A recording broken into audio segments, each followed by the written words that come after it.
Magandang araw! Narito ang mga balita mula sa UPLB.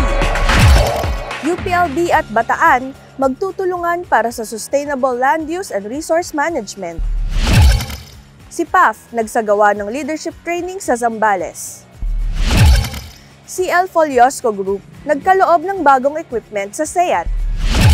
Nakipagkasundo ang UPLB Institute of Renewable Natural Resources ng College of Forestry and Natural Resources sa gobyerno ng Bataan upang pagtulungan ang pagbuo ng land use at development plan nito. Layunin ng proyekto na gumamit ng Ridge to Reef o Watershed Ecosystems Management Approach sa Provincial Development Physical Framework Plan ng Bataan upang mapanatiling environmentally sustainable ang pag-unlad nito. May suporta ang nasabing proyekto mula sa Department of Science and Technology, Philippine Council for Agriculture, Aquatic and Natural Resources Research and Development o DOST-PCARD. Sa pangunguna ng UPLB, inaasahang magiging modelo ang proyektong ito para sa iba pang lalawigan na nais magsulong ng matatag na balanse sa pagitan ng pag-unlad at pangangalaga sa kapaligiran.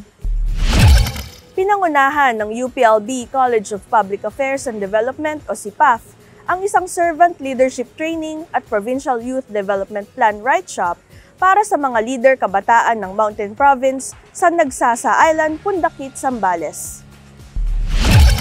Kabalikat ng SIPAF ang Mountain Province Youth Development Office sa pag-organisa ng 4 na araw na pagsasanay na nilahukan ng 19 na kinatawan ng kabataan at 13 youth serving workers mula sa ika-14 hanggang ika-17 ng Marso.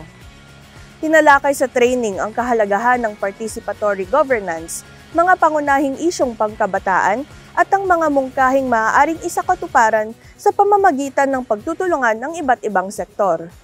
Kasama rin ang pagpapayabong ng kultura kung saan nagbahagi ang mga kalahok ng mga tradisyon sa Cordillera tulad ng awit, sayaw at rituals of Thanksgiving bilang pagpupugay sa kanilang pinagmulan. Layunin ng training na ihanda ang mga kabataan sa servant leadership kung saan inuuna ng leader ang kapakanan ng mga kasamahan nito at tulungan silang bumuo ng isang inklusibo at angkop na Provincial Youth Development Plan para sa kanilang lalawigan.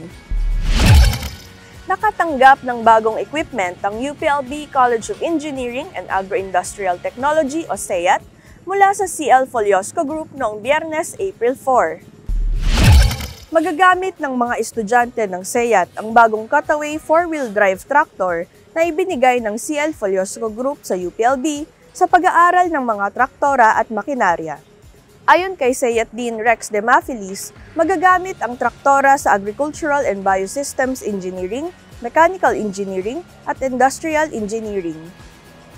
Formal na ipinagkaloob ng CL Foliosco Group ang bagong equipment sa isang signing ceremony kasama si Chancellor Jose Camacho Jr., Vice Chancellor for Planning and Development Rosana Amongo at SEAT Dean Demafilis. At yan po ang mga nakalap naming balita mula rito sa UPLB. Ako po si Jessa Arana, nag-uulat para sa UPLB Balita.